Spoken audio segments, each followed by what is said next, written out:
You're listening to the legendary podcaster, the one, the only, T-Jam D. Your personal favorite, and the show you've been waiting for. Probably Offensive. Welcome to Probably Offensive. Another exciting episode of your favorite podcast. I almost couldn't get that out of my mouth without laughing because I know this might not be true, but it will be true very soon. I keep saying that, but this show is only getting better, and eventually I will find an excellent co-host that will just be somebody to bounce things off of, and that'll make the show even better. But for right now, it's just me, your host, Anthony Scott Dover, better known to the cool people as T-Jam D the man. Well, not the man, but you know, I'm the man to some people, I think. Hopefully. Smart people with good taste say, you the man. And they mean it. They don't just say it as a, in jest. But in any case, none of that is relevant. Just me rambling. For your COVID update, some people have started to forget about COVID because of everything else that's going on in our great country. But for your COVID update, I think we're just getting used to having COVID. Like it's just part of our society and who we are and what we're doing in the world, just wearing masks, which, by the way, I had a young man saying there's a report online on the internet about how mask is making people sick. Listen, I just want to tell everybody out there, masks are not making anyone sick. Okay, this is just some more bullshit. It's just more rhetoric by people who don't want to wear masks. So they're making up bullshit so they'll have a reason not to wear a mask. Okay, it's not real. There ain't nothing wrong with masks. Some people just don't want to wear them, so they're posting things online about how the mask is making people sick. Mask is killing. Masks are not killing anyone.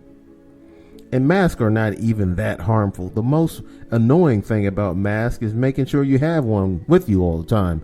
I've gone out a few times and forgot my mask, and I was already at the grocery store or something, and I didn't have no mask with me, or I was at some convenience store. I didn't have a mask with me, and I gone in and said, do you have to have a mask? And the person working there said, you're supposed to have a mask, but we're not supposed to make anyone have a mask. Or their manager told them that, they post signs that says you must wear a mask when entering the store. They said, but they don't argue with anybody about it. And I really can't blame them. You know what I'm saying? Because nobody wants to get into a fight with some jackass about wearing a mask. You're supposed to wear a mask in public. Just wear it. But I forgot mine a couple of times. And that's the most annoying thing about the mask. The mask itself is not killing anyone. Doctors and nurses have been wearing masks in hospitals for a century. And none of them have reported that the mask is making me sick and I'm going to die from the mask. Okay. Now all of a sudden people acting like it's the mask. No, it's not. Stop it with the nonsense. You just don't want to wear the mask. So you're trying to find a medical reason not to wear the mask. So you're just going to complain, I can't wear the mask, it's making me sick. No, it's not. Okay. There ain't nothing wrong with the mask except that we have to wear one because of the current situation that we're in. I think they refer to it as a global pandemic. And some people just fight about anything. Here are doctors and scientists trying to save your life and your grandma's life, and you're fighting them about it. It's just stupid. Stop it. Very soon, short order, the next 3, 4, 5, 6 months, they will have a vaccine, a proven vaccine, not a vaccine like they had on that movie I Am Legend, when the woman claimed she cured cancer and it started turning everybody into vampires. The Cure. And actually, she did cure cancer in the movie I Am Legend, the Will Smith movie, where he's in New York City all by himself because everybody else has evacuated the city because there's so many people who were cured from cancer, but they had turned into a vampire, basically, by the Cure. So hopefully the vaccine for COVID will not turn anybody into a vampire, because they're rushing it. Rushing something is when you have a problem. When you rush to try to get something fixed, you usually end up making a mistake and making it worse. And that's what I feel is going on right now, because President Trump has got these doctors and these scientists in a rush, putting pressure on them to hurry, create this vaccine. But really, he just wants them to hurry and create it so he can whip out this vaccine before the election and be like, ha, I have done this. I, President Trump, have pushed our great doctors and scientists until they created a vaccine, and now you can vote for me and I'll be reelected. So he's not really worried about people's health or people dying or any of that. He's worried about if it can help him get reelected, he's all for it. So he's been pushing to get for them to create a vaccine, and they do feel that they have some potential vaccines right now, but they have to go through testing. You got to test it. So they're doing some testing right now, and it's just like the hydroxychloroquine started causing people heart attacks after the president was pushing that as a cure. They can't have these vaccines that they've created, causing other things that'll kill you faster than COVID. COVID doesn't kill healthy people. Healthy people just spread it to other sick people, and then they die from it. So anyway, they're working on a vaccine for COVID. We are very close to 6 million cases here in the U.S. That's just the U.S. Not North America, not the U.S. combined with Canada and Mexico. That's just the U.S. Almost 6 million cases and very close to 190,000 deaths. It's like 180 something thousand deaths from COVID. So there's your COVID update. But we just had the Republican convention, which just ended a few days ago, where I didn't watch a lot of it. I watched some of it because I can't stand all the lying that the speakers do. The president, was lying a lot in his speech that he gave in the national convention. And I didn't even see his daughters, Ivanka. But, it was reported by the Associated Press that she was lying a lot too.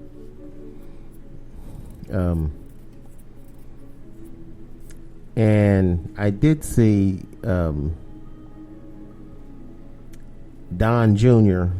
girlfriend,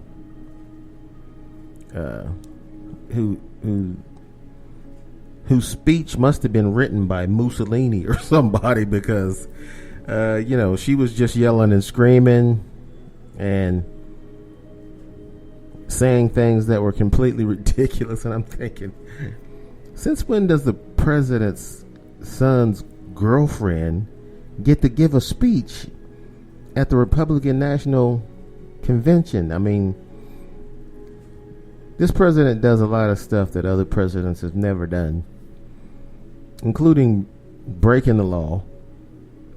I mean, a lot of other presidents have broken laws, but this president blatantly breaks laws using taxpayer dollars for his own self-interest, using the White House for the giving his speeches.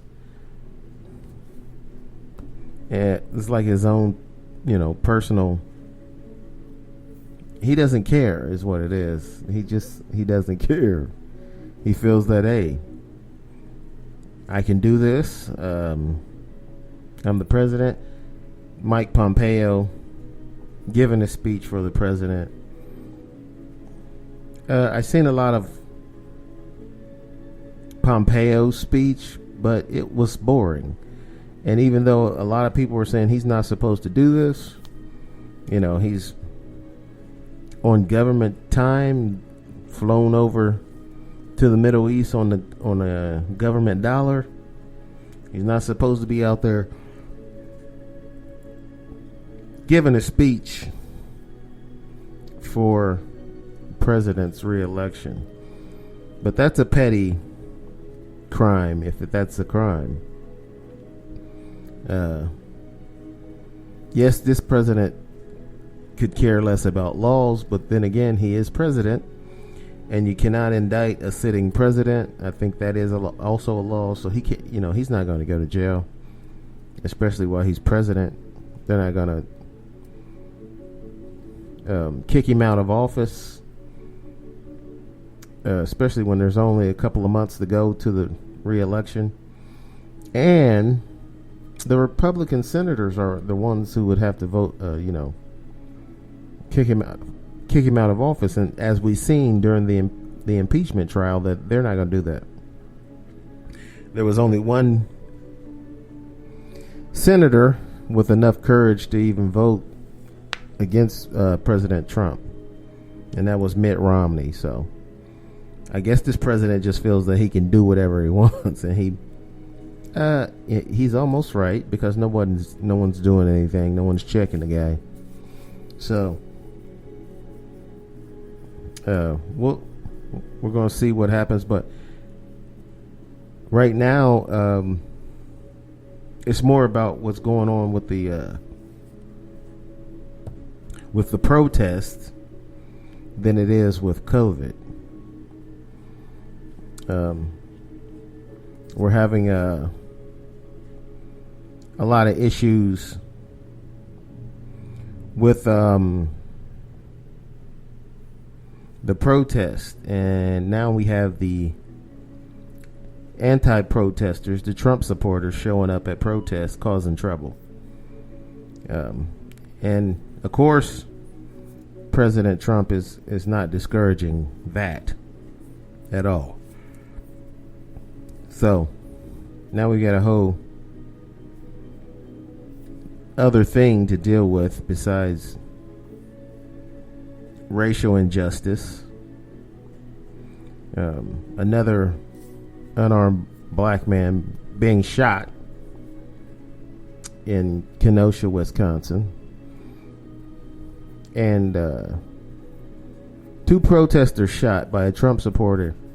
17-year-old jackass of a young man carrying an AR-15. What's surprising me is this guy's carrying an AR-15. He's just walking around freely carrying it. Now, if that was, whether he's 17 or not, if a black man was just walking around with a AR-15, whether he had the permit to do so or not, that the police would walk up on him and find a reason to shoot that guy dead. I mean, they shot a guy dead with a BB gun at Walmart. It was just a BB gun, and they shot him dead. They shot Tamir Rice. Was a 12-year-old boy who they shot dead, and also had a toy gun. So this young man walking around with an AR-15 and killed 2 protesters. The police